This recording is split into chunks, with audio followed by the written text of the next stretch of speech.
தியாக பரிசுத்தராய் சேவை செய்துவோம்.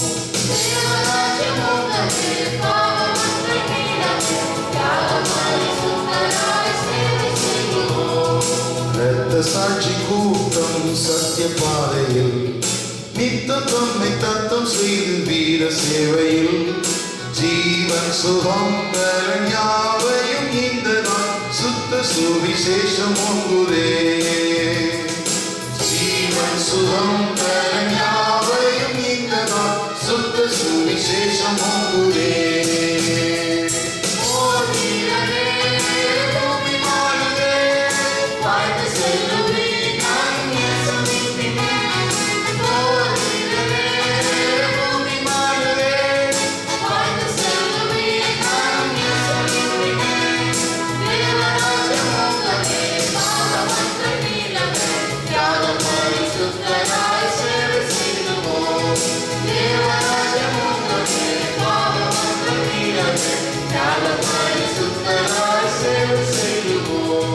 நாடு நகரமோ காடு மலையோ நாடி தேடி ஓடியே நல் ஊழியம் செய்வோம். மாண்டழியும் மக்கள் மேல் மனதுருகி கண்டறிந்த சாட்சி கூறுவோம். மாண்டழியும் மக்கள் மேல் மனதுருகி கண்டறிந்த சாட்சி கூறுவோம்.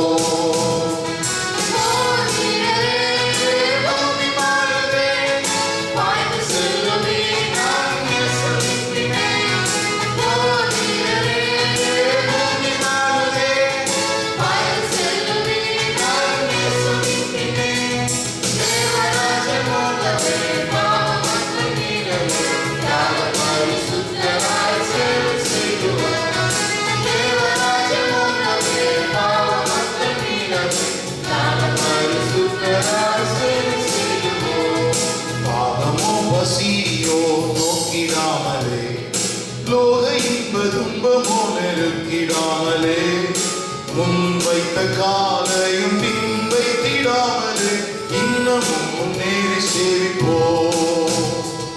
முன்வைத்த காலையும் பின் வைத்திடாமலே இன்னமும் முன்னேறி சேவிப்போம்.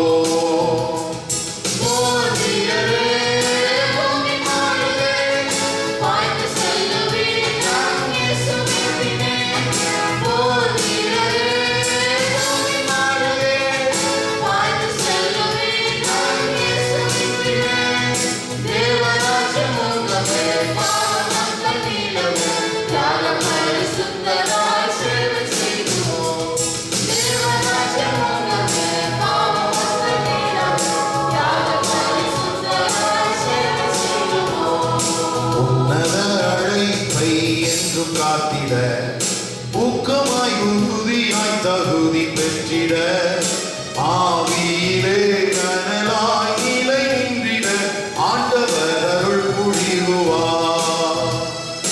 ஆவியிலே கனலாய் நிலை நின்றிட ஆண்டவர் அருள் புரிவார்.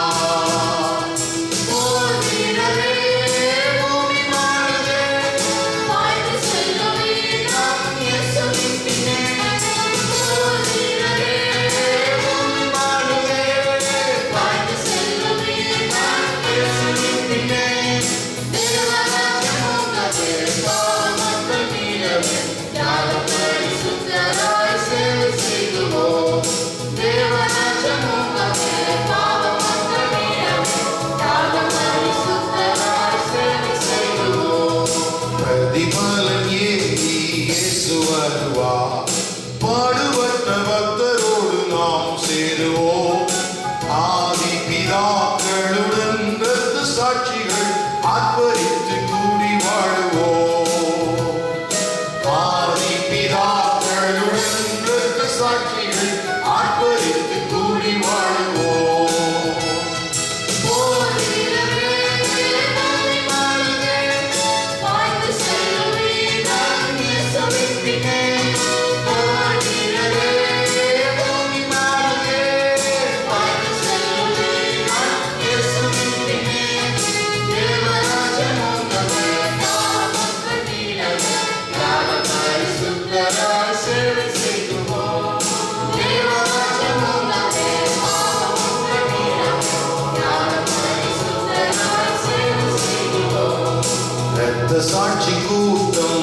சத்திய பாதையில் நித்தம் தம்மை தத்தம் செய்து வீர சேவையில் ஜீவன் சுகம் பலன் யாவையும் இந்த நாம் சுத்த சுவிசேஷம் ஒங்குதே. ஜீவன் சுகம் பலன் யாவையும் இந்த நாம் சுத்த சுவிசேஷம் ஒங்குதே.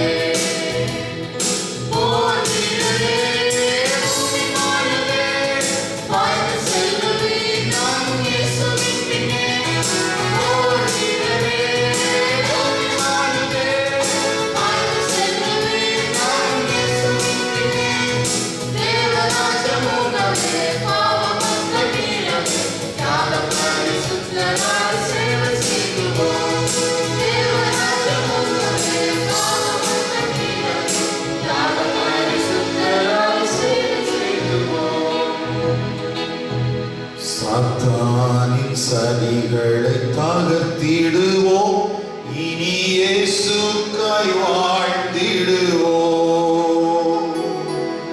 சாத்தானின் சதிகளை தகர்த்திடுவோம், இனி இயேசுக்காய் வாழ்ந்திடுவோம். இந்த பார் முழுதும் இயேசு நாமத்தை எல்லா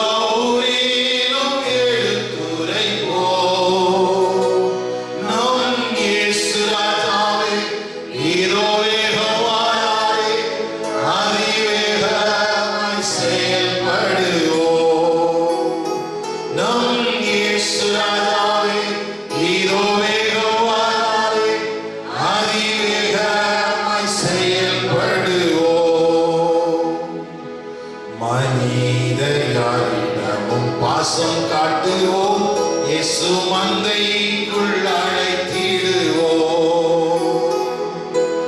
மனிதரிடமும் பாசம் காட்டுவோம், இயேசு மந்தைக்குள் அழைத்திடுவோம். அதி உற்சாகமா அதி சீக்கிரமா ராஜா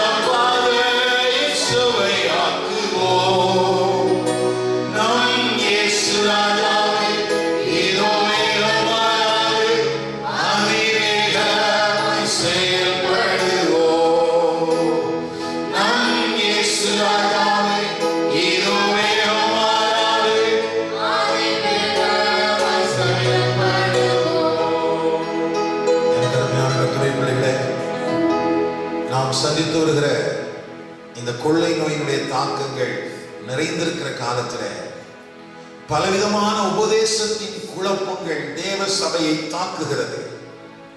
ஒருவேளை சபை ஸ்தாபிக்கப்பட்ட ஆரம்ப நாள் துவக்கி இந்த அஸ்திவாரத்தின் மேலே பலவிதமான உபதேசத்தினுடைய காற்றுகள் மோதிக்கொண்டே தான் இருக்கிறது. ஆனால் சபை எடுத்துக்கொள்ளப்படுதல் என்று சொல்லக்கூடிய கர்த்தராகிய இயேசு கிறிஸ்துவின் ரகசிய வருகை, ஒருவேளை அந்த வார்த்தை வேதத்தில் எழுதப்படாவிட்டாலும் சபை எடுத்துக்கொள்ளப்படுதலை குறித்து கர்த்தருடைய ஆவியானவர் சபைக்கு திட்டமாய் எழுதி வைத்திருக்கிறார். ஆனால் நாம் சந்திக்கிற சூழல்களை சில கள்ள ஓநாய்கள் சாதகமாக பயன்படுத்தி இல்லை சபை எடுத்துக்கொள்ளப்படாது என்றும் சபை உபத்திரவ காலத்திற்கு பின்பதாகவே எடுத்துக்கொள்ளப்படும் என்றும் போதிக்கிறதை இந்த காலங்களிலே நாம் கேட்க முடியும். ஆனால் பிலதெல்பியா சபைக்கு கர்த்தருடைய ஆவியானவர் சொன்ன வார்த்தை இப்படி எழுதப்பட்டிருக்கிறது. கவனிங்கள், பூமியில் குடியிருக்கிறவர்களை சோதிக்கும்படியாக பூச்சக்கரத்தின் மேலெங்கும் வரப்போகிற சோதனை காலத்திற்கு தப்பும்படி நானும் உன்னை காப்பேன் என்று எழுதப்பட்டிருக்கிறது. பூமியிலே வரப்போகிற சோதனை காலத்திற்கு சபை தப்பும், சபையை கர்த்தர் காப்பார். அதை தொடர்ந்துதான் எழுதப்பட்டிருக்கிறது, இதோ சீக்கிரமாய் வருகிறேன். எனக்கு அருமையான கர்த்தருடைய பிள்ளைகளே, அப்படியானால் சபை எடுத்துக்கொள்ளப்படுவதற்கு முன்பதாக சபையை நம்பி தேவன் கொடுத்திருக்கிற ஒரு உன்னதமான பணியை நிறைவேற்றிவிட வேண்டிய ஒரு அவசியம் இருக்கிறது. அவர் இருக்கிற வண்ணமாகவே அவரை தரிசிக்க போகிறோமே, அதற்கு முன்பதாக நாம் நிறைவேற்றி தீர்க்க வேண்டிய சுவிசேஷம் அறிவிக்கப்பட வேண்டும் என்கிற மிக முக்கியமான பணி நம்முடைய கரங்களிலே கொடுக்கப்பட்டிருக்கிறது. இந்த காலை நேரத்தில் கர்த்தருடைய வார்த்தையை கேட்பதற்கு முன்பதாக பாடலை பாடி கர்த்தரை மகிமைப்படுத்துகிற இந்த நேரத்திலே தானே அந்த சுவிசேஷ பிரபல்யத்துக்கு நம்மை அர்ப்பணித்தவர்களாக ஆண்டவர் நம்மை அழைத்த ஒரு நோக்கத்தை உணர்ந்தவர்களாக அப்போஸ்தலனாகிய பேதுரு தன்னுடைய நிருபத்தில் எழுதும் போது இப்படி எழுதுகிறார்: உங்களை அந்தகாரத்தினின்று தம்முடைய ஆச்சரியமான ஒளியிடத்திற்கு வரவழைத்தவருடைய புண்ணியங்களை அறிவிக்கும்படிக்கு நீங்கள் தெரிந்து கொள்ளப்பட்ட சந்ததியாயும் ராஜரீகமான ஆசாரிய கூட்டமாயும் பரிசுத்த ஜாதியும் அவருக்கு சொந்தமான ஜனமாயும் இருக்கிறீர்கள் என்று சொல்லி எழுதப்பட்டிருக்கிறது. நம்மை ஆச்சரியமான ஒளியிடத்திற்கு வரவழைத்தவருடைய புண்ணியங்கள், இயேசு கிறிஸ்துவை குறித்த ஒரு நற்செய்தி நீங்கள் வாழுகிற நான் வாழுகிற பகுதியில் அறிவிக்கப்பட வேண்டிய மிகவும் ஒரு அத்தியாவசியமான தேவை இருக்கிறது. அதற்கு தடையான காரியங்களை அழித்து விடுவதற்கும் தேவனுடைய ராஜ்யத்தின் பணிகளை நிறைவேற்றி விடுவதற்கும் தேவனுடைய கரங்களை நாம் அர்ப்பணிக்க வேண்டியது அவசியம். அருமையானவர்களே, சாத்தானின் சதிகளை தகர்த்திடுவோம், இனி இயேசுவுக்காய் வாழ்ந்திடுவோம். சாத்தானின் சதிகளை தகர்த்திடுவோம், இனி இயேசுவுக்காய் வாழ்ந்திடுவோம். இந்த பால் முழுதும் இயேசு நாமத்தை எல்லா ஊரிலும் எடுத்துரைப்போம். நம் இயேசு ராஜாவே இதோ வேகமானாரே, அதிவேகமாய் செயல்படுவோம். நம் இயேசு ராஜாவே இதோ வேகமானாரே, அதிவேகமாய் செயல்படுவோம். இயேசு கிறிஸ்துவின் சீடராகுவோம், விசுவாசத்தில் முன்னடப்போம். இயேசு கிறிஸ்துவின் சீடராகுவோம், விசுவாசத்தில் முன்னடப்போம். இனி எல்லாருமே அவர் பணிக்கெனவே ஒன்றாய் நாளும் உழைத்திடுவோம். நம் இயேசு ராஜாவே இதோ வேகமானாரே, அதிவேகமாய் செயல்படுவோம். நம் இயேசு ராஜாவே இதோ வேகமானாரே, அதிவேகமாய் செயல்படுவோம். ஆவியாக்குவானே அவர் பணிக்கே, இனி நான் அல்ல அவரே எல்லாம். ஆவியாக்குவானே அவர் பணிக்கே, இனி நான் அல்ல அவரே எல்லாம். என முடிவு செய்வோம், அதில் நிலைத்திருப்போம், அவர் நாடியில் மகிழ்ந்திடுவோம். நம் இயேசு ராஜாவே இதோ வேகமானாரே, அதிவேகமாய் செயல்படுவோம். நம் இயேசு ராஜாவே இதோ வேகமானாரே, அதிவேகமாய் செயல்படுவோம். நம் இயேசு ராஜாவே இதோ வேகமானாரே, அதிவேகமாய் செயல்படுவோம். சுவிசேஷம் அறிவிக்க வேண்டிய பணி மாத்திரமல்ல, நம்மை சுத்தவானாக காத்துக்கொள்ள வேண்டிய அவசியம் இருக்கிறது. அதற்கும் நம்மை ஒப்புக் கொடுக்க வேண்டியது அவசியம். அருமையானவர்களே, இந்த பாடல் பழைய பரிசுத்தவான்கள் ஆவி, ஆத்துமா, தேகம் எல்லாம் அவர் பணிக்க, நான் அல்ல ஆண்டவரே. இத்தனை அருமையான அர்ப்பணிப்போடு பாருங்கள். இந்த காலை நேரத்தில் சுவிசேஷ பிரபல்யத்திற்கும் அவர் பரிசுத்தராய் இருக்கிறது போல நாமும் பரிசுத்தமாய் வாழ்வதற்கும் நம்மை ஆண்டவருடைய சமூகத்தில் அர்ப்பணிக்க வேண்டியது அவசியம். நம்முடைய ஆவி, நம்முடைய ஆத்துமா, நம்முடைய சரீரத்தை அந்த பரிசுத்த பீடத்தில் படைப்போம்.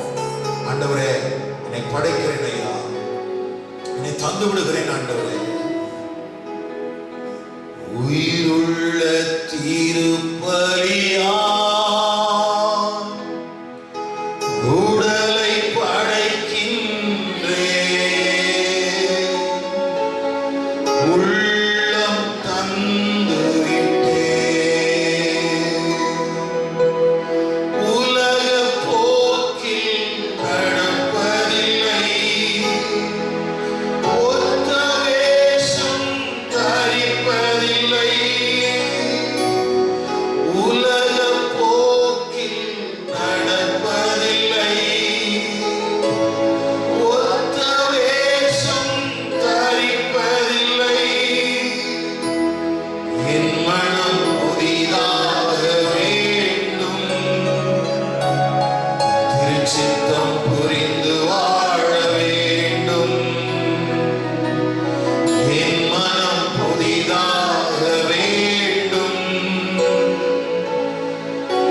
சித்தம் புரிந்து வாழ வேண்டும்.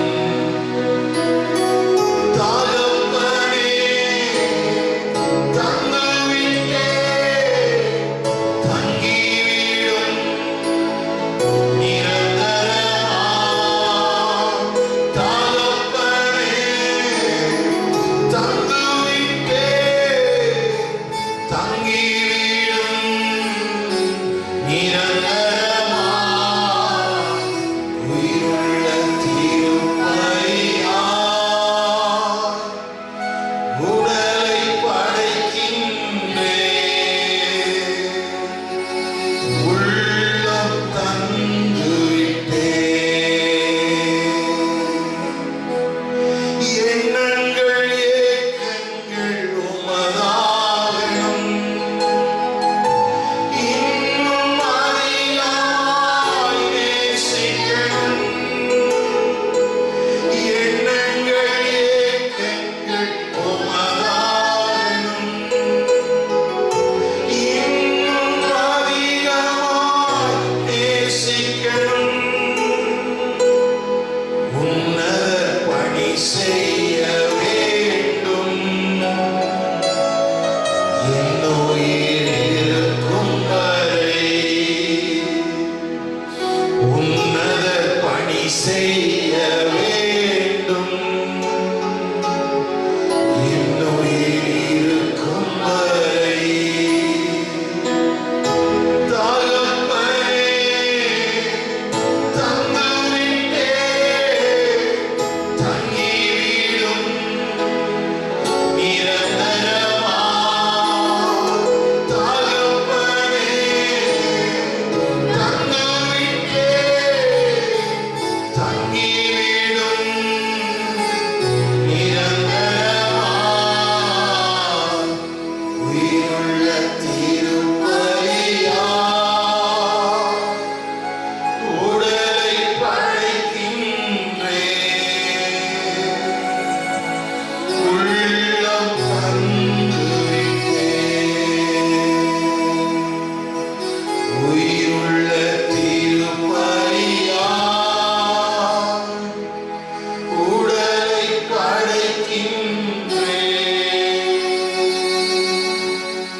உள்ளம் தந்துவிட்டேன். தகப்பனே தந்துவிட்டே தங்கிவிடும் நிரந்தரமா. தகப்பனே தந்துவிட்டே தங்கிவிடும் நிரந்தரமா. உயிருள்ள திருப்பலியாய் உடலை படைக்கின்றேன்.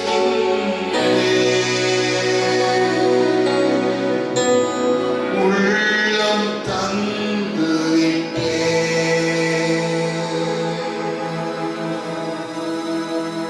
ஆமாண்டவரே, எங்களுடைய ஆவி எங்களுடைய ஆத்மா சரீரத்தை உங்களுடைய பரிசுத்தமுள்ள பீடத்திலே படைக்கிறோம். எங்களை ஏற்றுக்கொள்ளும். எங்களை அங்கீகரிக்கும். உங்களுடைய கிருபையினால் நிரப்பும். உம்மை சந்திப்பதற்கு ஏற்ற பரிசுத்த வாழ்க்கை எங்கள் மேல் வைக்கப்பட்டிருக்கிற தேவனுடைய நோக்கத்தை நிறைவேற்றி தீர்ப்பதற்கு தேவையான சத்துவத்தையும் பலனையும் தூயாவியானவர் எங்களுக்கு அருளி செய்ய எங்களை அர்ப்பணிக்கிறோம். ஆண்டவரே, நீர் எங்களில் மகிமைப்படுவீராக. நீர் எங்களில் மகிமைப்படுவீராக. சோதனை காலத்திற்கு எங்களை காக்கிற தேவனுடைய கரங்களில் எங்களை ஒப்புக்கொள்கிறோம். இயேசுவின் மூலம் பிதாவே, ஆமென். ஆமென்.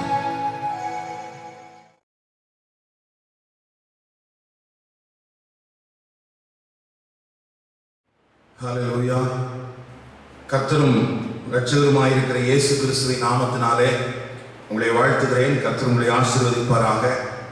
நாம் வழக்கமாக தியானித்து வருகிற யோசுவாவின் புஸ்தகம் 16ஆம் அதிகாரம் 17ஆம் அதிகாரத்திலிருந்து இன்றைக்கும் நாம் கர்த்தருடைய வார்த்தைகளை தியானிக்க கர்த்தருடைய ஆவியானவர் நமக்கு அனுகிரகம் பண்ணுவாராக. யோசுவாவின் புஸ்தகம் 16ஆம் அதிகாரம் 17ஆம் அதிகாரத்திலிருந்து சுதந்திரித்துக் கொள்வதில் தடை எப்ராயிமர் என்கிறதான தலைப்பின் கீழாக நாம் தியானிக்க போகிறோம். கடந்த நாளிலே சுதந்திரித்துக் கொள்வதற்கு முன்மாதிரியான தலைவன் என்று எழுதப்பட்டிருந்த அந்த தலைப்பின் கீழாக நாம் செய்திகளை தியானித்தோம். இன்றைக்கு சுதந்திரித்துக் கொள்வதற்கு தடைப்பட்டிருந்த அல்லது அப்படிப்பட்ட மனிதர்களை குறித்த காரியங்களை இன்றைக்கு நாம் தியானிக்க கர்த்தர் நமக்கு அனுகிரகம் பண்ணுவாராக. கவனிங்கள், நாம் அறிந்திருக்கிறபடி யோசுவாவும் காலேபும் வனாந்திரத்திலே அவர்கள் 38 வருடங்களாக செத்து விழுகிற அநேகருக்கு மத்தியிலே அவிசுவாசத்தினாலே எகிப்தின் இருதயத்தின் நினைவுகளோடு அவர்கள் காணப்பட்டு அவர்கள் பின்வாங்கி போகிறவர்களாக காணப்பட்டிருந்தாலும் அவர்களுக்கு மத்தியிலேயும் விசுவாசத்தை காத்து கொண்டவர்களாக கர்த்தரை உத்தமமாய் பின்பற்றினவர்களாக ஆண்டவர் வாக்கு பண்ணின தேசத்திற்குள்ளே வந்திருந்தார்கள். ஒருவேளை அப்படி ஆண்டவர் வாக்குத்தத்தம் பண்ணின தேசத்திலே வந்திருந்த காலேப் தனக்கு ஆண்டவர் சொன்னபடி அந்த தேசத்தை சுதந்திரித்துக் கொள்வதற்கு அவன் காண்பித்த தீவிரமும் அதற்கான ஆர்வமும் அப்படிப்பட்ட தரிசனமும் பலமும் உடையவனாய் இருந்ததை குறித்து கடந்த நாளிலே நாம் தியானித்தோம். ஆனால் இந்த 16-17 அதிகாரங்களிலே அந்த காலேப் அல்லாத யோசுவாவின் அவனுடைய கோத்திரம் எப்ராயிம் என்கிற கோத்திரத்தார் அவர்கள் சுதந்திரித்துக் கொள்வதற்கு எவ்வளவு குறைவுள்ளவர்களாய் இருந்தார்கள் என்கிற காரியத்தை நாம் இந்த வேத பகுதிக்குள்ளாக பார்க்கிறோம். இது நமக்கு ஒரு பெரிய எச்சரிப்பாக இருக்கிறது. ஒருவேளை 2 மனிதர்கள் அன்றைக்கு ஒரு ஜெயமான ஒரு வாழ்க்கை உள்ளவர்களாக காணப்பட்டிருந்தார்கள். அதிலே ஒருவன் சுதந்திரித்துக் கொள்வதிலே ஆர்வம் உள்ளவனாக அவன் சுதந்திரித்துக் கொள்வது மாத்திரமல்ல, அவனோடு இருந்தவர்களும் அப்படிப்பட்ட ஆர்வம் உள்ளவர்களாக இருந்ததை குறித்து கடந்த வேத பகுதிக்குள்ளாக நாம் தியானித்திருந்தாலும் இந்த இடத்திலே யோசுவா என்கிற ஆவிக்குரிய தலைவனுக்கு கீழாக 12 கோத்திரங்கள் இருந்தாலும் அவனுடைய அந்த எப்ராயிம் கோத்திரத்தால் மிகவும் குறைவுபட்டிருந்த காரியம் நிச்சயமாகவே நமக்கு ஒரு எச்சரிப்பாக இருக்கிறது. இந்த காலை நேரத்திலே கர்த்தருடைய ஆவியானவர் இந்த 2 அதிகாரங்களிலிருந்தும் நாம் தியானிக்க வேண்டிய காரியங்களை தியானிப்பதற்கு கர்த்தர் நமக்கு அனுகிரகம் பண்ணுவாராக. கவனிங்கள், இங்கே இந்த 2 அதிகாரத்திற்குள்ளும் யோசேப்பின் புத்திரர்கள் மனாசே எப்ராயிம் என்கிற 2 பேருக்குமான அங்கே பங்கு வீதங்கள் பங்கு வைத்து கொடுக்கப்பட்டதை குறித்து எழுதப்பட்டிருக்கிறது. மனாசே என்கிற கோத்திரத்தாருக்கு யோர்தானுக்கு கிழக்காக அங்கே பாதி கோத்திரத்துக்கும் யோர்தானுக்கு மேற்கு பகுதியிலே யோர்தானுக்கு இக்கரையிலே அவர்களுக்கு அரை பங்கு வீதமாகவும் அங்கே அவர்களுக்கு கொடுக்கப்பட்டதாக நாம் அறிந்திருக்கிறோம். கவனிங்கள், அப்படி மனாசே கோத்திரத்தாருக்கு கொடுக்கப்பட்ட பங்கு வீதங்களின் பட்டியல்கள் 17ஆம் அதிகாரத்தின் முதல் 13 வசனத்திலே எழுதப்பட்டிருக்கிறது. எப்ராயிமருக்கு கொடுத்த பங்கு வீதங்களை குறித்து 16ஆம் அதிகாரம் 5ஆம் வசனத்திலிருந்து 10ஆம் வசனம் வரைக்கும் எழுதப்பட்டிருக்கிறது. அது மாத்திரமல்லாமல் 17ஆம் அதிகாரம் 14ஆம் வசனத்திலிருந்து 18ஆம் வசனம் வரைக்கும் எப்ராயிமரை குறித்து எழுதப்பட்டிருக்கிறது. முதலாவது இந்த 2 அதிகாரங்களையும் இப்படியாக நாம் பகுத்து பார்த்தால் தான் இந்த வேத வசனங்களை நாம் புரிந்து கொள்ள முடியும். திரும்பவும் சொல்கிறேன், 16ஆம் அதிகாரத்தினுடைய 5 முதல் 10 வசனங்கள் எப்ராயிமருக்கான அங்கே பங்கு வீதங்கள் எழுதப்பட்டிருக்கிறது. அதைத் தொடர்ந்து 17ஆம் அதிகாரத்தினுடைய 14ஆம் வசனத்திலிருந்து 18ஆம் வசனம் வரைக்கும் இருக்கிற வேத பகுதிக்குள்ளாகவும் எப்ராயிமரை குறித்து எழுதப்பட்டிருக்கிறது. 17ஆம் அதிகாரத்தினுடைய முதல் 13 வசனங்கள் மனாசே கோத்திரத்தினுடைய பாது பங்கு வீதங்களுக்கு என்னென்ன பகுதிகள் அங்கே பங்கிட்டு கொடுக்கப்பட்டது என்பதை குறித்த பட்டியல் எழுதப்பட்டிருக்கிறது. கவனியுங்கள், இந்த அடிப்படையிலே பார்க்கும்போது யோசுவாவின் புஸ்தகம் 15ஆம் அதிகாரம் 16ஆம் அதிகாரம் 17ஆம் அதிகாரத்திலே 3 கோத்திரத்தாருக்கு இங்கே வாக்குத்தத்தம் பண்ணப்பட்ட தேசங்கள் பங்கு வைத்து கொடுக்கப்பட்டதாக நாம் பார்க்கிறோம். யூதா, எப்ராயிம், மனாசே என்கிற 2.5 கோத்திரம் என்றுதான் சொல்ல வேண்டும். என்றால் மனாசே நமக்கு யோர்தானுக்கு இப்புறத்திலேயும் அவரை பங்கு வீதங்கள் பெற்றிருக்கிறார்கள். சரி, பங்கு வைத்து கொடுக்கப்பட்ட 2.5 கோத்திரம், யூதா, எப்ராயிம், மனாசே. இப்படி கொடுக்கப்பட்ட அந்த பெற்றுக்கொண்ட அந்த கோத்திரத்தார் தாங்கள் பெற்றுக்கொண்ட பகுதிகளை எல்லாம் சுதந்திரித்துக் கொண்டார்களா அப்படின்னு ஒரு கேள்வியை கேட்டோம்னால் அது நமக்கு மிகுந்த ஆச்சரியத்தை கொண்டு வருகிறது. யோசுவாவின் புஸ்தகம் 15ஆம் அதிகாரம் 63ஆம் வசனத்திலே யூதா புத்திரரை குறித்து எழுதப்பட்டிருக்கிற வார்த்தை நான் வாசிக்கிறேன், கவனியுங்கள். 15ஆம் அதிகாரம் 63ஆம் வசனம். எருசலேமிலே குடியிருந்த எபூசியரை யூதா புத்திரர் துரத்திவிடக் கூடாமற் போயிற்று. ஆகையால் இந்நாள் மட்டும் எபூசியர் யூதா புத்திரரோட எருசலேமிலே குடியிருக்கிறார்கள். இங்கே முதலாவது பங்கு வைக்கப்பட்ட அந்த பங்குகளை பெற்றுக்கொண்ட அந்த யூதா கோத்திரத்தை குறித்து எழுதப்பட்டிருக்கிற வார்த்தை, அவர்கள் எபூசியர்களை துரத்தி விடவில்லை. இது பின் நாட்களிலே 2 சாமுவேலின் புஸ்தகம் 5ஆம் அதிகாரத்திலே தான், தாவீதின் காலத்திலே தான் அந்த எபூசியர்களின் அந்த காரியங்களிலே ஜெயம் கொண்டதாக நாம் வாசிக்கிறோம். அடுத்ததாக எப்ராயிம் புத்திரருக்கு கொடுக்கப்பட்ட பங்கு வீதத்திலே அவர்கள் எல்லாவற்றையும் சுதந்திரித்துக் கொண்டார்களா? அங்கே இருந்த கானானியர்களை துரத்தி விட்டார்களா? அங்கே இருக்கிற கானானியருடைய தேவர்களை எல்லாம் அழித்து போட்டு விட்டார்களா என்று கேட்டால் 16ஆம் அதிகாரம் 10ஆம் வசனத்திலே இப்படி எழுதப்பட்டிருக்கிறது, அவர்கள் காசேரிலே குடியிருந்த கானானியரை துரத்தி விடவில்லை. ஆகையால் கானானியர் இந்நாள் மட்டும் இருக்கிறபடி எப்ராயிமுக்குள்ளே குடியிருந்து பகுதி கட்டுகிறவர்களாய் சேவிக்கிறார்கள். இங்கே கானானியர் என்கிற ஒரு கூட்டத்தாரை, காசேரின் குடிகளை எப்ராயிமர் துரத்தி விடவில்லை என்று எழுதப்பட்டிருக்கிறது.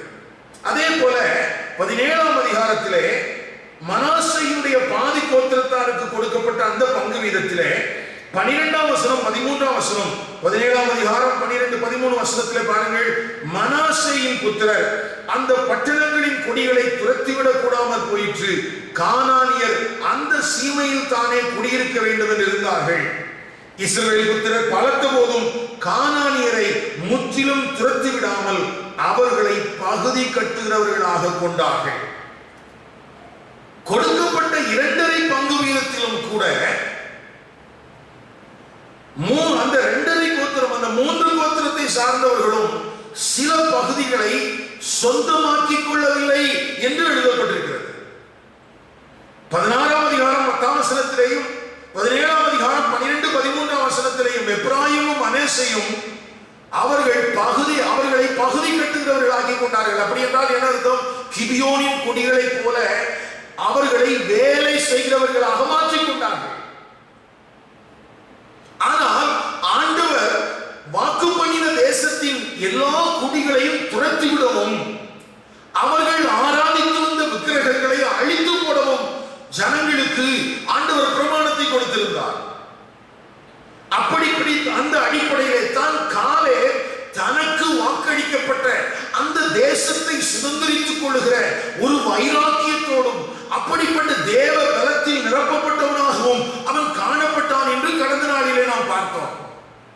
85 வயதிலே ஒரு மனிதன் ராட்சதர்களாய் இருந்த, பலத்தவர்களாய் இருந்த, ஒருவேளை இஸ்ரவேலின் மற்ற கோத்திரத்தில் இருக்கிறவர்கள் எல்லாம் பார்த்து பயப்படக்கூடிய அளவுக்கு அந்த ஏனாக்கின் புத்திரர்கள் இருந்த போதிலும் கூட கர்த்தரை உத்தமமாய் பின்பற்றின, கர்த்தரை துணையாய் கொண்டிருந்த காலே துரத்தி அவர்களுடைய விக்கிரகங்களை எல்லாம் அழித்து போட்டு அதை தனக்கு சொந்தமாக்கி கொண்டான் என்று எழுதப்பட்டிருக்கிறது.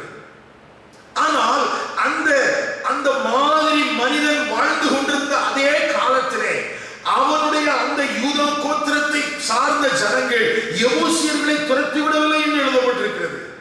எப்ராயிமர்கள் கானானியர்களை துரத்தி விடவில்லை என்று எழுதப்பட்டிருக்கிறது. மனாசே கோத்திரத்தார் கானானியர்களை துரத்தி விடவில்லை என்று எழுதப்பட்டிருக்கிறது. எனக்கு அருமையான கர்த்தருடைய பிள்ளைகளே, ஜெயமான வாழ்க்கை வாழுகிற பரிசுத்தவான்கள் இருக்கிற அந்த காலத்திலேயே சத்துருவை மேற்கொள்வதற்கு பலனற்றவர்களாய் இருக்கிற ஒரு கூட்டமும் இருக்கிறதாகத்தான் வேதம் நமக்கு அடையாளம் காட்டிக் கொள்கிறது. ஒருவேளை அன்றைக்கு மாத்திரமல்ல, இன்றைக்கும் வாக்கு பண்ணப்பட்ட வாழ்க்கையை சுதந்திரித்துக் கொள்வதற்கு வைராக்கியமும் ஆர்வமும் கொண்டிருக்கிற காலேவை போன்றவர்கள் வாழ்ந்து காலத்திலே தான் வாக்குத்தத்தம் பண்ணப்பட்ட வாழ்க்கையை சுதந்திரித்துக் கொள்வதற்கு இயலாதபடிக்கு தோற்று போன யூதாவின் மனுஷர்களைப் போல, தோற்று போன எப்ராயிமரை போல, தோற்று போன மனாசேயினுடைய பாதி கோத்திரத்தை போல திருச்சபைக்குள்ளே அநேகர் இருக்கிறார்கள் என்பது வேதனைக்குரிய நிஜம். அப்படியானால் வேதம் இந்த பகுதிக்குள்ளாக நமக்கு ஒரு பெரிய எச்சரிப்பை கொடுக்கிறது. அது என்ன தடை? சுதந்திரித்துக் கொள்வதற்கு எது இவர்களுக்கு தடையாக இருந்தது? எனக்கு அருமையான கர்த்தருடைய பிள்ளைகளே, இந்த காரியத்திலேயும் நாம் மன தெளிவுள்ளவர்களாக இருக்க கர்த்தர் நமக்கு அனுகிரகம் பண்ணுவாராக. அதை தொடர்ந்து இந்த வேத பகுதிக்குள்ளே நாம் கவனிக்க வேண்டிய மிகவும் முக்கியமான ஒரு காரியம் இருக்கிறது. 2 கம்பேரிசன் 17ஆம் அதிகாரத்திலே 3ஆம் 4ஆம் வசனத்திலே அங்கே செலோப்பியாத்துக்கு அங்கே குமாரத்திகள் இருந்தார்கள் என்று எழுதப்பட்டிருக்கிறது. அவருக்கு குமாரர்கள் இல்லை என்று எழுதப்பட்டிருக்கிறது. அவர்களை குறித்த ஒரு பங்கு வீதம், சுதந்திர வீதம் எழுதப்பட்டிருக்கிறது. அவர்களை குறித்து நாம் கற்றுக்கொள்ள வேண்டியிருக்கிறது.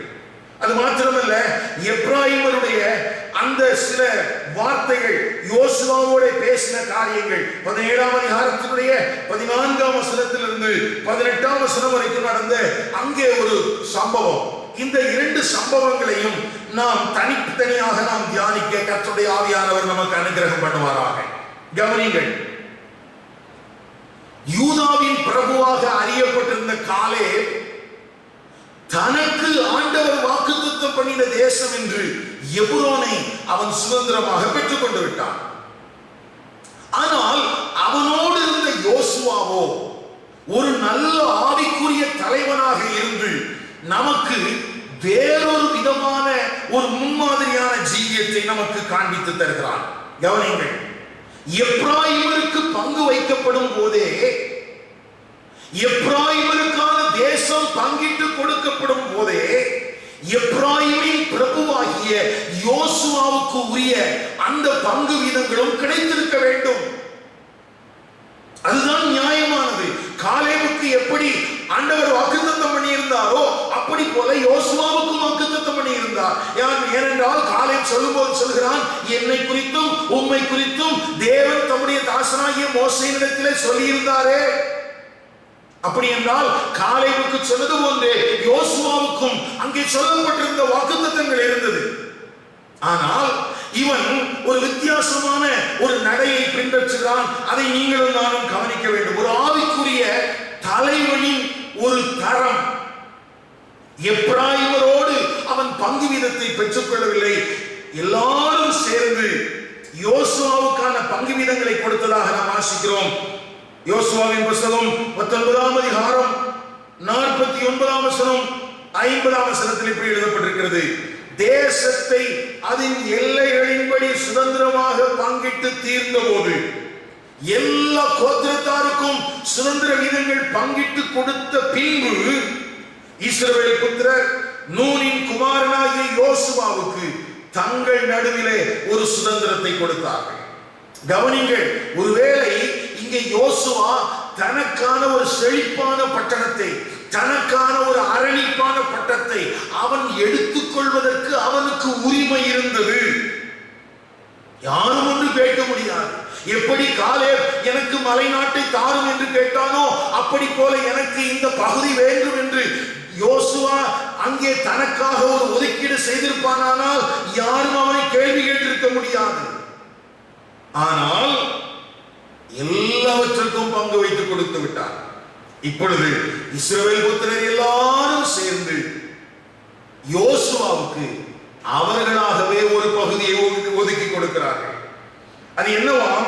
அங்கே எழுதப்பட்டிருக்கிறது, எப்ராயிமின் மலை தேசத்தில் இருக்கிற திம்னாத் சேரா என்னும் அவன் கேட்ட பட்டணத்தை அவனுக்கு கர்த்தருடைய வாக்கின்படி கொடுத்தார்கள். அந்த பட்டணத்தை அவன் கட்டி அதிலே குடியிருந்தான். கவனிங்கள், இங்கே எப்ராயிமருக்கு கொடுக்கப்பட்ட அந்த மலை தேசத்திலே திம்னாத் சேரா என்று சொல்லப்படுகிற அந்த பட்டணத்தை அவன் கர்த்தருடைய வார்த்தையின்படி அந்த ஜனங்களிடத்திலிருந்து பெற்றுக் கொண்டானாம். ஒருவேளை காலேப் என்கிற முன்மாதிரியான மனிதனுடைய வாழ்க்கை நமக்கு ஒரு விதமான சவாலை கொடுத்தாலும், இங்கே யோசுவா என்கிற எப்ராயிம் கோத்திரத்தின் பிரபு வேறொரு விதமான வாழ்க்கையின் சவாலை கொடுக்கிறான்.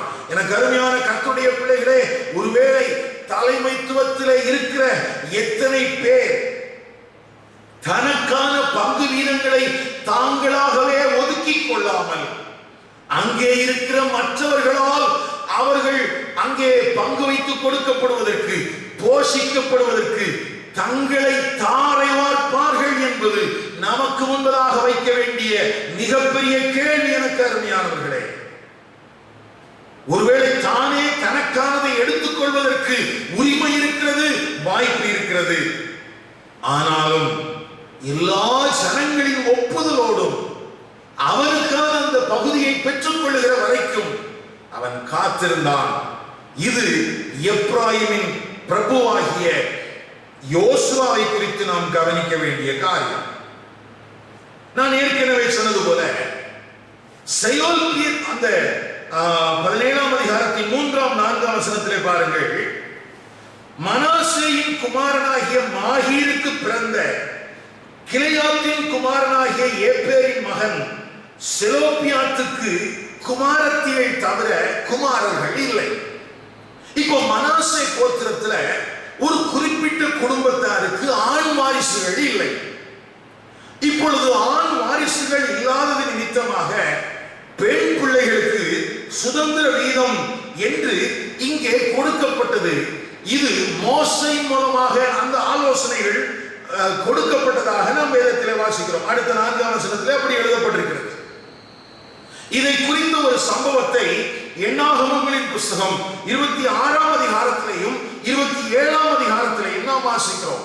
அங்கே இந்த குமாரத்திகள் மோசே இருக்கிற நாட்களிலேயே எங்களுக்கு சுதந்திர வீதம் பங்கு விதமாக தர வேண்டும் என்று அவர்கள் கேட்டு அதன் அடிப்படையில் ஆண்டவரும் அவர்களுக்கு ஒப்புதல் கொடுத்து விட்டதாக 27ஆம் அதிகாரத்தினுடைய முதல் 11 வசனங்களில் எழுதப்பட்டிருக்கிறது. இன்றைக்கு நம்முடைய தேசத்திலே அநேக சட்ட திருத்தங்கள் செய்யப்படுகிறதாக நாம் பாராளுமன்றத்திலேயும் சட்டமன்றத்திலேயும் நடக்கிற நிகழ்வுகளின் அடிப்படையில் அறிந்து கொள்கிறோம். இந்த வசனத்தை வாசித்த போது அங்கே எண்ணாகமங்களின் புஸ்தகம் 27ஆம் அதிகாரத்தினுடைய முதல் 11 வசனங்களை வாசித்த போது ஆண்டவரே ஒரு சட்ட திருத்தம் செய்திருக்கிறதை பார்க்க முடிந்தது. என்ன சட்ட திருத்தம்? ஆண் வாரிசுகளுக்கு சுதந்திர வீதம் என்று சொல்லப்பட்டிருந்த போது ஆண் வாரிசே இல்லாதவர்களுக்கு, ஒருவேளை பெண் பிள்ளைகள் இருப்பார்களானால் அவர்களுக்கு சுதந்திர வீதம் கொடுக்கப்பட வேண்டும் என்கிற ஒரு சட்ட அங்கே திருத்தம் செய்யப்பட்டது. கவனிங்கள், இந்த சம்பவத்தையும் யோசுவாவின் புஸ்தகம் 15ஆம் அதிகாரம் 18, 19 ஆகிய வசனங்களிலே காலேபின் குமாரத்தியாகிய அக்சாள் எனக்கு ஒரு ஆசீர்வாதம் தர வேண்டும் என்கிற காரியத்தையும் நாம் ஒப்பிட்டு சில காரியங்களை பார்க்க போகிறோம். கவனிங்கள், அக்சாளை குறித்தும் இங்கே செலோப்பியாத்தின் குமாரத்திகளை குறித்தும் ஒரு ஒப்பீடு. ஏன் இந்த ஒப்பீடு என்றால், கடந்த நாளிலே நான் உங்களுக்கு கர்த்தருடைய வார்த்தையை பிரசங்கிக்கும் போது அக்சாளின் செயல்பாடுகள் ஒரு மாதிரியானது அல்ல, ஒரு முன்மாதிரியானது அல்ல என்று அந்த அக்சாளின் வாழ்க்கையை குறித்து சொல்லியிருந்தேன். அதை குறித்த ஒரு தெளிவு நமக்குள்ளே உண்டாகும்படிக்கு பரிசுத்த ஆவியானவர் இந்த வேத வசனங்களை நமக்கு விளங்க பண்ணுவாராக. கவனிங்கள், காலேபுக்கு 3 குமாரர்களும் அக்சாள் என்ற ஒரு குமாரத்தையும் இருந்தாள். கவனிங்கள், 1 நாளாகமங்களின் புஸ்தகம் 4ஆம் அதிகாரம் 15ஆம் வசனத்திலே அங்கே காலேபின் குமாரர்களின் பெயர்கள் எழுதப்பட்டிருக்கிறது. 1 நாளாகமம் 4ஆம் அதிகாரம் 15ஆம் வசனம், எப்புன்னேயின் குமாரனாகிய காலேபின் குமாரர் இரு, ஏலா, நாகாம். அப்படியானால் இங்கே செலோப்பியாத்துக்கு குமாரத்திகள் ஒரு சுதந்திரத்தை பெற்றுக் கொண்டது போல அக்சாள் ஏன் பெற்றுக்கொள்ள முடியாது என்று கேட்டால், காலேபுக்கு ஆண் வாரிசுகள் இருந்தார்கள். அப்படியானால் காலேபுக்கு கொடுக்கப்பட்ட சுதந்திர வீதம் காலேபுடைய ஆண் பிள்ளைகளுக்கு உரியது. ஆண் பிள்ளைகளுக்கு அது கொடுக்கப்பட வேண்டும். அப்படி காலேபினுடைய ஆண் பிள்ளைகளுக்கு கொடுக்கப்பட வேண்டிய பங்கு வீதங்களை அக்சாள் ஒரு தவறான எண்ணத்தோடு அங்கே தன் தகப்பனிடத்திலிருந்து கேட்டு பெற்றுக் கொண்டுகிறார். அதை குறித்துதான் நாம் கவனிக்க வேண்டியிருக்கிறது. கவனியுங்கள், செலோப்பியாத்தின் குமாரத்திகள் மனாசே கோத்திரத்தில் சுதந்திர வீதத்தை பெற்றுக் கொள்வதற்கு ஆண்டவர் மோசேயின் நாட்களிலே அனுமதித்திருந்தார். ஆனால் அக்சாளுக்கு அப்படிப்பட்ட அனுமதிகள் கொடுக்கப்படவில்லை. ஆனால் தன் தகப்பன் பேரிலே அவள் கொண்டிருந்த அன்பின் நிமித்தம், அல்லது தன் தகப்பனாகிய காலேப் தன்மேல் கொண்டிருந்த அன்பின் நிமித்தம் அவள் தனக்கான செழிப்பான பிரதேசத்தை கேட்டு வாங்கி கொண்டாள். எனக்கு அருமையான கர்த்தருடைய பிள்ளைகளே, இந்த இரண்டு சம்பவங்களை நாம் ஒப்பிட்டு பார்க்கும் போது, ஒன்று தேவன் தம்முடைய பிரமாணத்தின் அடிப்படையிலே சுதந்திர வீதமாக கொடுத்தது, இன்னொன்று அவளுடைய தகப்பன் தன்னுடைய பிள்ளையின் மேல் கொண்டிருக்கிற அன்பின் நிமித்தமாய் தானமாய் கொடுத்தது. இந்த இரண்டு சுதந்திர வீதங்களுக்கு வித்தியாசம் இருக்கிறது. எனக்கு அருமையானவர்களே, இந்த காலை நேரத்திலே அநேக நேரத்திலே நாம் அக்சாலை போல நாம் ஏதோ ஒன்றை அங்கே அந்த அன்பின் அடிப்படையில் கேட்டு பெற்றுக்கொள்ள வேண்டும் என்றுதான் விரும்புகிறோமே ஒழிய, ஆண்டவர் கொடுத்திருக்கிற அந்த உரிமையின் அடிப்படையிலே பெற்றுக் கொள்கிறதற்கு நாம் வாஞ்சிக்கிறதில்லை. இதிலே நாம் தேவனுடைய பிரமாணங்களை மீறாமல் இருக்க கர்த்தர் நமக்கு அனுகிரகம் பண்ணுவாராக. ஒருவேளை நாம் வாக்குத்தத்தம் பண்ணப்பட்ட வாழ்க்கையை குறித்து தியானிக்கிறோம், ஒருவேளை அதற்கு இதற்கு இங்கே நேரடியான பொருத்தங்கள் சம்மதங்கள் இருக்கிறதா என்று எனக்கு தெரியாது. ஆனால் நாம் கவனிக்க வேண்டிய மிகவும் முக்கியமான ஒரு ஒப்பீடு இங்கே எழுதப்பட்டிருக்கிறது. அக்சாள் அண்ட் அங்கே செலோப்பியாத்தின் குமாரத்திகள் இரண்டு பேரையும் நாம் ஒரே கணக்கிலே வைத்து பார்க்க கூடாது. மனாசேயின் கோத்திரத்தை சார்ந்த செலோப்பியாத்தின் குமாரத்திகளுக்கு பங்கு வீதம் கொடுக்கப்பட்டதற்கு காரணம், அங்கே செலோப்பியாத்துக்கு ஆண் வாரிசுகள் இல்லை. ஆகவே தேவனே அதற்கான அனுமதியை கொடுத்திருந்தார். ஆனால் காலேபினுடைய மகள் அக்சாள் அவள் சுதந்திர வீதத்தை கேட்டு பெற்றுக் கொண்டதற்கு பின்பதாக அங்கே சுயநலமான காரியங்கள் அடங்கியிருக்கிறது. ஒருவேளை இந்த சம்பவத்தை இன்றைக்கு நடக்கிற ஊழியங்களோடு ஒப்பிட்டு பார்க்கலாம். இன்றைக்கு நடக்கிற ஊழியங்களோடு ஒப்பிட்டு பார்ப்பதற்கு அங்கே வாய்ப்பு இருக்கிறதாக கர்த்தருடைய ஆவியானவர் கடந்த நாளில் எனக்கு உணர்த்தினார். கவனியுங்கள், அங்கே அக்சாள் எப்படி அங்கே எனக்கு ஒரு ஆசீர்வாதம் தர வேண்டும் என்று தன் தகப்பனிடத்திலே கேட்டு பெற்றுக் கொண்டாளோ, அப்படி போல இன்றைக்கும் அநேக பெண் பிள்ளைகள் தன்னுடைய தகப்பனுடைய அந்த சுதந்திர வீதத்திலிருந்து தவறான முறைமைகளை கேட்டு பெற்றுக் கொள்கிறார்கள். சில நேரங்களில் ஊழியங்களையும் கூட, சில நேரங்களில் ஊழிய பொறுப்புகளையும் கூட அவர்கள் அபகரித்துக் கொள்கிறார்கள் என்று சொல்வேன். ஒருவேளை காலேபினுடைய குமாரர்கள் 3 பேர் அங்கே சுதந்திரத்திற்கு பாத்திரவான்களாக இருக்கும் போது அவர்களுக்கு கொடுக்கப்படாத ஒரு மேன்மை, அவர்களுக்கு அருளப்படாத ஒன்று இங்கே அக்சாளால் அபகரிக்கப்படுகிறது.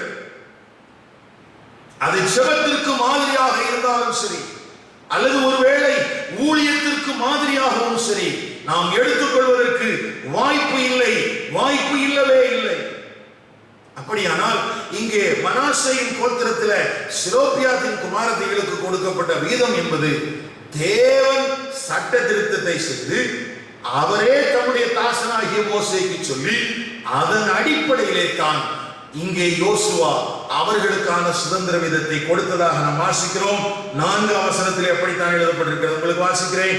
அவர்கள் ஆசாரியனாகிய எலியாசாருக்கும் நூனின் குமாரனாகிய யோசுவாவுக்கும் பிரபுக்களுக்கு முன்பதாக சேர்ந்து வந்து, எங்கள் சகோதரர் நடுவே எங்களுக்கு சுதந்திரம் கொடுக்கும்படி கர்த்தர் மோசேக்கு கட்டளையிட்டார் என்றார்கள். ஆகையால் அவர்கள் தகப்பனுடைய சகோதரரின் நடுவே கர்த்தருடைய வாக்கின்படி அவர்களுக்கு சுதந்திரம் கொடுத்தான். ஆனால் அக்சாளை குறித்து யோசுவா 15ஆம் அதிகாரத்திலே 18, 19ஆம் வசனத்திலே அப்படி எந்த வார்த்தையும் எழுதப்படவில்லை. 1. இரண்டாவது நாம் கம்பேர் பண்ணி பார்க்க வேண்டிய இன்னொரு கம்பேரிசன், அதே அக்சால் இன்னொரு புறத்திலே எப்ராயிமர். ஒரு பக்கத்தில் அக்சால், இன்னொரு பக்கத்தில் எப்ராயிமர். இந்த எப்ராயிமருக்கு 17ஆம் அதிகாரத்தினுடைய 14ஆம் வசனத்திலிருந்து 18ஆம் வசனம் வரைக்கும் இருக்கிற வேத பகுதி.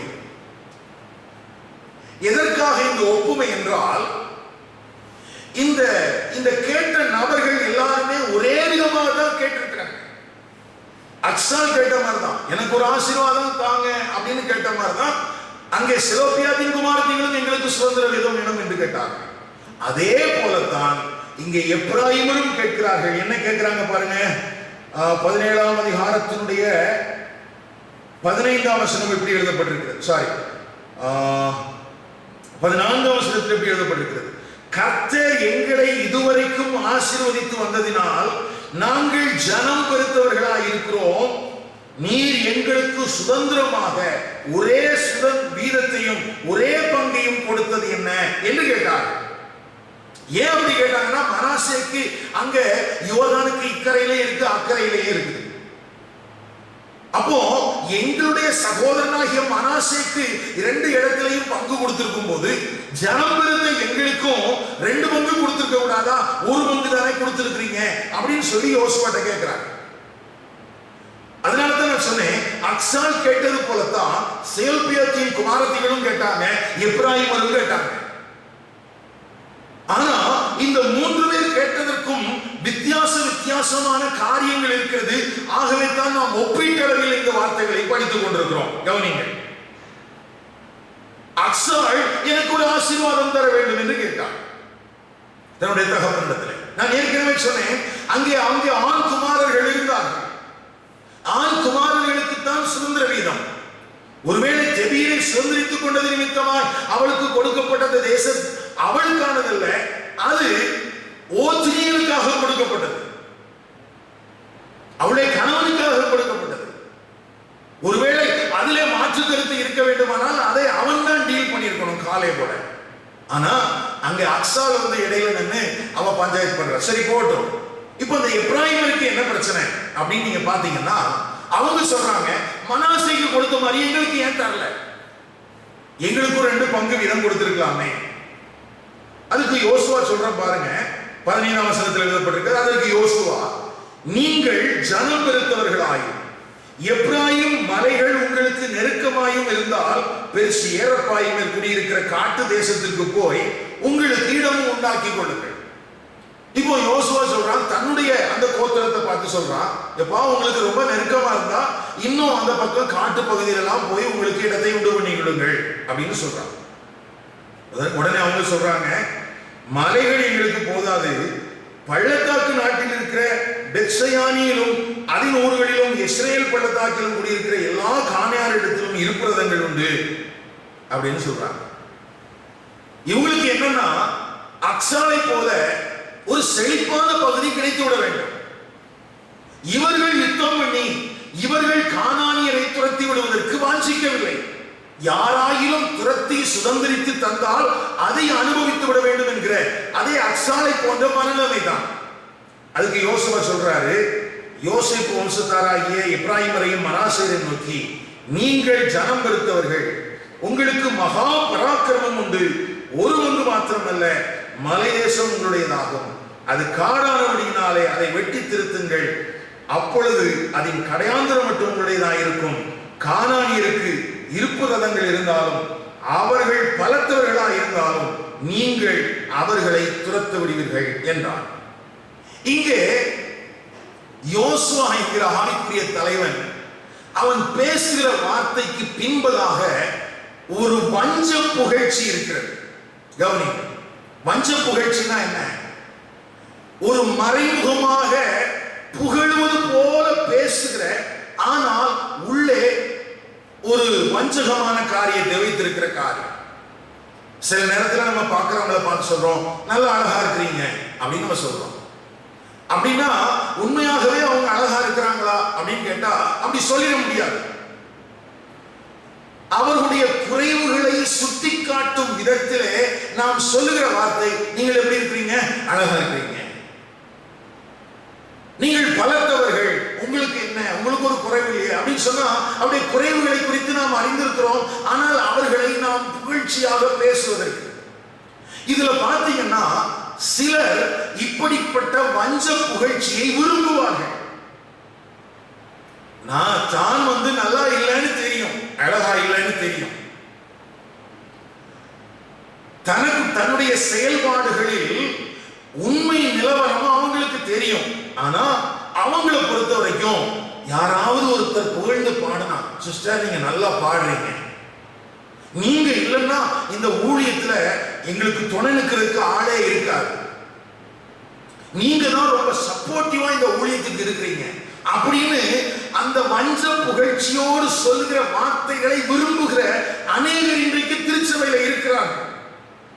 ஒருவேளை இந்த வார்த்தைகளை கேட்கிற நீங்களும் அப்படிப்பட்ட ஒரு நபராக இருக்கலாம். கவனிங்கள், ஒருவேளை நமக்கு யதார்த்தம் என்னன்னு தெரியும், ஆனா நமக்குள்ள யாராயிலும் ஒரு புகழ்ந்து 2 வார்த்தை பேசிட மாட்டாங்களா? நீங்க நல்லா பேசுறீங்க, நீங்க நல்லா பாடுறீங்க, நல்லா அழகா இருக்கிறீங்க, நீங்க நல்லா சப்போர்ட்டிவா இருக்கிறீங்க, இப்படி சொல்லப்படுகிற அந்த வார்த்தைக்கு பின்பதாக உண்மை இல்லை, மாறாக அங்கே ஒரு வஞ்சகம் மறைந்திருக்கிறது. காரணம், அப்படி பேச தூண்டப்படுவதற்கு அங்கே எதிரே இருக்கிற மனுஷர்கள் பெருமையினால் ஆட்கொள்ளப்பட்டவர்களாக இருக்கிறார்கள். கவனிங்கள், எப்ராயிமர் ஜனம் பெருத்தவர்களா அப்படின்னு ஒரு கேள்வி கேட்டா யோசுவாவுக்கு நல்லா தெரியும், இல்ல அவர்கள் ஜனம் பெருத்தவர்கள் அல்ல. அதனால்தான் மனாசேக்கு இப்புறத்திலேயும் அக்கறையிலேயும் 2 பகுதியிலேயும் பங்கு விதங்கள் கொடுக்கப்பட்டிருந்தும் மனாசேக்கு மத்தியில கொஞ்சம் பங்கு விதங்கள் தான் எப்ராயிமருக்கு கொடுக்கப்பட்டது. ஏன் கொடுத்தாங்க? அவங்க ஜனம் குறைந்தவர்கள். வேதம் அப்படிதான் சொல்லுது. எண்ணாகமங்களின் புஸ்தகம் 1ஆம் அதிகாரத்துல அங்கே இந்த எப்ராயிமருடைய குறித்த எண்ணிக்கைகள் எழுதப்பட்டிருக்கிறது. நான் உங்களுக்காக வாசிக்கிறேன் பாருங்க. எண்ணாகமங்களின் புஸ்தகம் 1ஆம் அதிகாரம் 32, 33 ஆகிய வசனங்களிலே எப்ராயிமரை குறித்து எழுதப்பட்டிருக்கிற வார்த்தை என்ன? யோசேப்பின் குமாரரில் எப்ராயிம் புத்திரருடைய பிதாக்களின் வீட்டு வம்சத்தாரில் 20 வயதுள்ளவர்கள் முதல் யுத்தத்திற்கு புறப்படத்தக்க புருஷர்கள் எல்லாரும் எண்ணப்பட்ட போது எப்ராயிம் கோத்திரத்தில் எண்ணப்பட்டவர்கள் 40,500 பேர். 40,500 பேர். இதுதான் அங்க இருந்த காரியம். ஆனா மனாசே கோத்திரத்துல பாருங்க, அடுத்த 35ஆம் வசனத்துல இருக்குது 32,200 பேர். இப்போ இந்த வசனத்தின் அடிப்படையில பார்த்தா மனாசே குறைந்து இருக்குது, எப்ராயிம் அதிகமா இருக்கு. ஆனா இதே எண்ணாகமங்களின் புஸ்தகம் 26ஆம் அதிகாரம், எண்ணாகமங்களின் புஸ்தகம் 26ஆம் அதிகாரம் 37ஆம் வசனத்துல பாருங்க, எப்ராயிம் புத்திரரின் எண்ணிக்கை சொல்லப்பட்டிருக்குது. இவைகளை எப்ராயிம் புத்திரரின் குடும்பங்கள், அவர்களில் எண்ணப்பட்டவர்கள் 30,500 பேர். இவர்களே யோசேப்பின் புத்திரரின் குடும்பங்கள். ஆனா அதே 34ஆம் வசனத்துல மனாசே குறித்து எழுதப்பட்டிருக்குது 52,700 பேர். அப்போ மனாசே ஆரம்பத்துல குறைவா இருந்தாங்க, பிறகு ஜனம் பெருத்தவர்களா மாறிட்டாங்க. எப்ராயிமரை பொறுத்த வரைக்கும் முதல்ல அவங்களுடைய எண்ணிக்கை அதிகமா இருந்துச்சு, அதுக்கு பிறகு எண்ணிக்கை குறைஞ்சிருச்சு. அப்போ இந்த லிஸ்ட் யோசுவா கையில இருக்குது. இப்போ இந்த 2 பங்கு, இந்த 2 சுதந்திரத்துக்கும் பங்கு கொடுக்கணும். மனாசேக்கு கொடுக்கணும், எப்ராயிமுக்கு கொடுக்கணும். அப்போ லேட்டஸ்ட் சென்சஸ் படி மனாசேக்கு அங்க கணக்கு அங்க கொடுக்கிறாரு. என்ன கொடுக்கிறாரு? அவங்களுக்கு எண்ணிக்கை அதிகம் இருக்கிறதுனால அதிகமா கொடுத்தாச்சு, இவங்க கம்மியா இருக்கிறதுனால கம்மியா கொடுத்தாச்சு. ஆனா யோசுவா என்ன சொல்றாரு? நாம் வாசம் ஏற்கனவே யோசுவாவின் புஸ்தகத்துல அவர் என்ன சொன்னார்? நீங்கள் ஜனம் பெருத்தவர்கள். கவனிங்க, அப்படின்னா அங்க யோசுவா அந்த எப்ராயிமருக்கு சொன்ன வார்த்தைக்கு பின்பதாக ஒரு வஞ்ச புகழ்ச்சி இருக்கிறது. அவர்கள் உண்மையாகவே ஜனம் பெருத்தவர்கள் அல்ல, அவர்கள் ஜனம் பெருத்தவர்கள் போல நினைத்துக் கொண்டிருந்தார்கள்.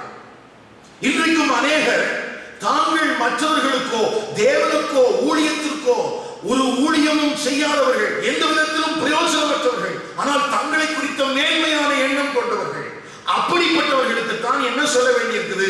ஐயோ, நீங்க இல்லைன்னா இந்த ஊழியம் இல்லை, நீங்க இல்லைன்னா நாங்க இல்லை அப்படின்லாம் சொல்ல வேண்டியதுக்கு காரணம் என்னன்னா, அவங்களுக்குள்ள ஒரு பெருமை இருக்குது, அவங்களுக்குள்ள ஒரு அகந்தை இருக்குது, அவங்களுக்குள்ள ஒரு மனமேட்டின் இருக்குது, அவங்களுக்கு பிரசன்ட் கண்டிஷன் என்னன்னு தெரியல. அப்போ யோசுவாவே இருந்தா கூட அவங்களை கொஞ்சம் அப்படி ஜாக்கி வைக்கிற மாதிரி பேச வேண்டியிருக்குது. எனக்கு அருமையான கர்த்தருடைய பிள்ளைகளே, இங்கே எப்ராயிமரின் மறைமுகமான பாவம் யோசுவாவினால் சுட்டி காட்டப்படுகிறது. நீங்கள் ஜனம் பெருத்தவர்கள் தானே, நீங்கள் காட்டை திருத்திக் கொள்ளுங்கள் என்று சொல்கிறார். அப்ப அவங்க என்ன சொல்லியிருக்கணும்? ஆமாயா, நாங்க ஜனம் பெருத்தவர்கள் தானே, யுத்த புருஷர்கள்லாம் இருக்கிறோம் தானே, நாங்க போய் திருத்திக் கொள்கிறோம் சொல்லியிருந்தாங்கன்னா அவங்களுடைய எண்ணிக்கை உண்மையானதாக இருந்திருக்கிறோம். ஆனா அப்படி இல்லை. அவங்க உண்மையிலேயே ஜனம் குறைவுள்ளவர்கள், ஆனால் நினைப்பு இருந்துச்சு, அவங்களுக்கு ஒரு பெருமை இருந்துச்சு. கவனிங்க, பெருமை ஒரு மனுஷனை கரைப்படுத்தும். பெருமை ஒரு மனுஷனை தேவனை தேட விடாதபடிக்கு அவனை தடுத்து நிறுத்திவிடும். ஒருவேளை புதிய ஏற்பாட்டு திருச்சபைக்கும் இது பொருந்தும். கடந்த நாளிலே 5 இருதயத்திலே ஒலித்துக் கொண்டிருக்கிற சத்துருக்களிலே நாம் பேசும்போது ஒன்றிலே பெருமை என்று கேட்டோம். இந்த எப்ராயிமருக்குள்ள ஒரு பெருமை இருந்தது. அது யோசுவாவின் காலத்திலே மாத்திரமல்ல, அது கிதியோனின் நாட்களில் இருந்தது. கிதியோனின் காலத்திலே நியாயாதிபதிகள் 8ஆம் அதிகாரம் முதல் 3 வசனத்திலே அவர்கள் என்ன சொல்கிறார்கள்? எங்களை ஏன் யுத்தத்திற்கு கூப்பிடவில்லை?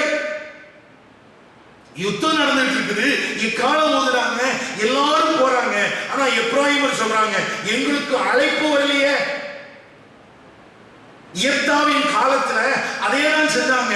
நியாயாதிபதிகள் 12ஆம் அதிகாரத்துல அவங்க சொன்னாங்க, ஏன் எங்களை கூப்பிடல? பார்த்தா எப்தா கிதியோன் மாதிரி அங்க பாலிஷ்டா பேசல. பாத்தீங்கன்னா கிதியோனும் யோசுவாவும் ஒரே மாதிரி சோப் போட்டிருப்பாங்க எப்ராயிமருக்கு. ஆனா எப்தா பார்த்தான், இவங்களை இப்படியே விட்டு ஆகாதுன்னு சொல்லி அந்த எப்ராயிமரோடு யுத்தம் பண்ணி அவர்களை அழித்து போட்டான் என்று எழுதப்பட்டிருக்கிறது. கவனிங்கள், அன்றைக்கு மாத்திரம் அல்ல, அதுக்கு பிறகு தாவீது ராஜாவாக அபிஷேகம் பண்ணப்பட்டு அவன் யூதா கோத்திரத்துக்கு மாத்திரம் ராஜாவாக இருக்கிறான். இந்த எப்ராயிமரோ சவுலின் குமாரனாகிய இஸ்போசேத்துக்கு பின்பதாக போய்விட்டார்கள். ஏன்னா இவங்களை பொறுத்த வரைக்கும் நாங்க பெரிய ஆட்கள் அப்படின்னு நினைக்கிறோம். அப்போ யோசுவாவின் காலத்திலும் கிதியோனின் காலத்திலும் எப்தாவின் காலத்திலும் தாவீதின் காலத்திலும் இந்த எப்ராயிமர் தங்களுடைய ஆவிக்குரிய தலைவனுக்கு எதிர்த்து நிற்கிறவர்களாக இருந்தார்கள். அவர்களுக்கு தங்களை குறித்த ஒரு மேன்மையான எண்ணம் இருந்தது, பெருமை இருந்தது. எனக்கு அருமையான கர்த்தருடைய பிள்ளைகளே, இந்த காலை நேரத்திலே ஒருவேளை உன்னுடைய உள்ளான நிலைமை என்ன என்று நீ தெரிந்திருந்தும் அதை குறித்த ஒரு உணர்வில்லாமல் யாராகிலும் என்னை வஞ்ச புகழ்ச்சியோடு புகழ்ந்து விடுவார்களா என்று நீ அலைந்து கொண்டிருப்பாயானால், எப்ராயிமரை போன்ற ஒரு மனநிலைமை இருக்குமானால் நீ மனம் திரும்ப வேண்டியது அவசியம். நீ ஜனம் பெருத்தவன் அல்ல. உன் எண்ணிக்கையில 8000 பேர் கம்மியா இருக்கிறாங்கப்பா, ஆனா நீ சொல்ற நாங்க ஜனம் பெருத்தவர்கள் இல்லை. நீ ஊழியத்துக்கு உதவியா இல்லை, நீ தேவனுக்கு பிரயோஜனமா இல்லை, தேவன் அழைத்த அழைப்பிலே இல்லை, தேவன் தெரிந்து கொண்ட தெரிந்து கொள்ளுதல இல்லை. ஆனா உன்னை யாராவது அப்படி பேசினாதான் உனக்கு பிடிக்குது. இதை நீ ஒரு நாள் மாத்திரம் அல்ல, ஒரு இடத்துல மாத்திரம் அல்ல, நீ யோசுவாவுக்கும் அப்படிதான் இருக்கிற, கிதியோனுக்கும் அப்படிதான் இருக்கிற, எப்தாவுக்கும் அப்படிதான் இருக்கிற, தாவீதின் காலத்திலும் அப்படிதான் இருக்கிற. சபை விட்டு சபமானாலும் உன் சுபாவத்துல மாற்றம் வரல. காரணம் உனக்குள்ள இருக்கிற பெருமை. கவனி, இங்க சொல்லப்பட்டிருக்கிற காரியம் என்ன? பெருமையை குறித்து ஆண்டவர் என்ன சொல்றாரு? அந்த பெருமை என்பது சீக்ரெட் எனிமியா, உனக்குள்ளேயே மறைந்திருக்கிற சத்துரு. இந்த பெருமை இருந்தா மற்றவர்களுடைய குற்றங்களை நீ ஆராய்ந்து பார்த்து கொண்டிருப்பாய். You are a fault finder. என்ன குற்றம் சாட்டலான்னு பார்த்துட்டே இருப்பேன். காரணம் உனக்குள்ள இருக்கிறது பெருமை. அடுத்தது அட்டென்ஷன் சீக்கிங். எங்க போனாலும் நான் இருக்கணும், எங்க போனாலும் நான் இருக்கணும். உனக்குள்ள பெருமை இருக்கு. மற்றவங்களை குற்றம் சாட்டி பேசுறது உனக்கு எளிதான காரியம். அங்க என்ன நடக்குதுன்னு உனக்கு தெரியாது. யோசுவா எப்படிப்பட்ட ஒரு ஆவிக்குரிய தலைவனாக உன்னுடைய கோத்திரத்தில் இருக்கிறான் என்பதை நீ அறிந்திருப்பாயானால், எப்ராயிமே நீ எப்படி யோசுவாவுக்கு விரோதமாய் பேசியிருக்க முடியும்? யூதா பேசல, மனாசே பேசல. ஆனா உன்னுடைய கோத்திரத்தின் பிரபு அந்த யோசுவா, அவன் தனக்கானதை கூட பெற்றுக்கொள்ளவில்லை. தனக்கான நியாயமான உரிமையை கூட பெற்றுக்கொள்ளாத ஒரு யோசுவாவை பார்த்து நீ கேள்வி கேட்கிறாய், நாங்கள் ஜனம் பெருத்தவர்கள், எப்படி எங்களுக்கு ஒரு பங்கு கொடுக்கலாம் என்று. இல்லை, உனக்குள்ள இருப்பது பெருமை. சில நேரத்தில் யோசுவாவை என்ன பண்றாரு, இல்லையா ஒன்ன மாதிரியா கிதியோன் அப்படிதான் சொன்னான், நீங்க இல்லாமலா. ஆனா எல்லாரும் கிதியோன் மாதிரியும் எல்லாரும் யோசுவா மாதிரியும் இருக்க மாட்டாங்க. சில நேரத்தில் எப்தா கையில சிக்கனா உன் வாழ்க்கை உடைஞ்சு போயிடும். காக்கிறது கவனிங்க. ஒருவேளை அந்த வார்த்தையை தியானிக்கும் போது அந்த பெருமையை குறித்து பேசின செய்திகளை நீங்கள் கேட்டால் கொஞ்சம் நலமா இருக்கும்.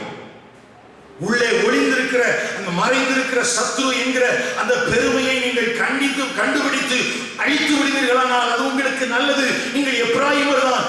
தேவனுடைய பலத்த கரம் உன்னுடைய மேலே வைக்கப்பட்டிருக்கிறது உண்மைதான். நீ ஒரு யுத்த புருஷனாக மாற்றப்பட்டு உன்னை நம்பி சீலோவிலே உன்னுடைய பாளையத்துக்குள்ளே ஆண்டவர் உடன்படிக்கை பெட்டியை வைத்திருக்கிறது உண்மைதான். ஆனாலும் எப்ராயிமே உன்னுடைய பெருமையின் நிமித்தம், உன்னுடைய அசதியின் நிமித்தம், உன்னுடைய தவறான வாழ்க்கை மாதிரி நிமித்தம் உனக்கு கொடுக்கப்பட்ட மேன்மையை இழந்து போனாய்.